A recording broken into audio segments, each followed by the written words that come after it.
The Seventh-day Adventist mission flame was lit more than 150 years ago in a handful of rural towns and villages in Northeast America.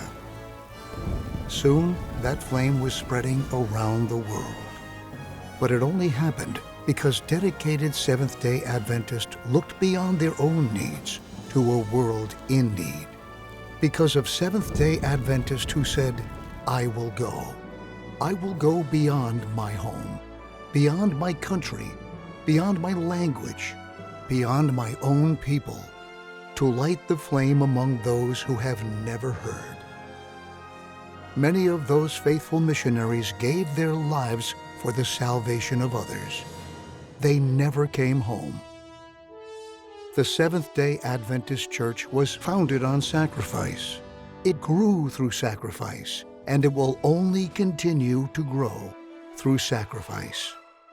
The selfless sacrifice of those who still believe that this gospel of the kingdom must be preached in all the world as a witness to all nations. 33 years ago, the General Conference Annual Council voted a document entitled Global Strategy of the Seventh-day Adventist Church. That document explored the mission challenge still facing the church.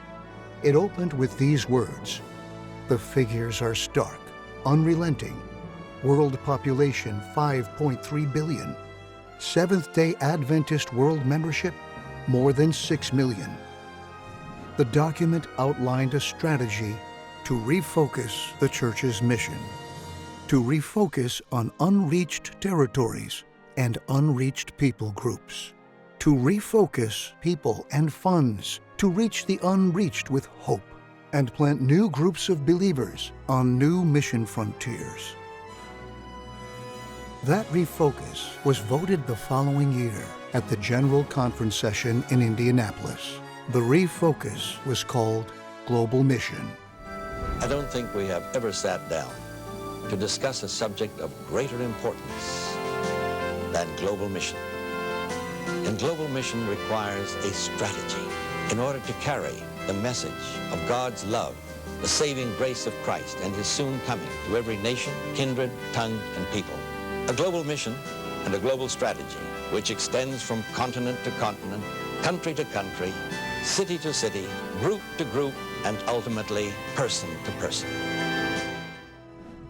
Today, as we look at our mission challenge more than 30 years later, the figures are still stark, unrelenting. We rejoice to see new groups of believers planted in the 1040 window, in the city, among other religious groups, among the secular and post-Christian. But the time has come for another mission refocus. A time for aligning our hearts and minds, our people, our resources, our budgets, to reach the unreached with hope.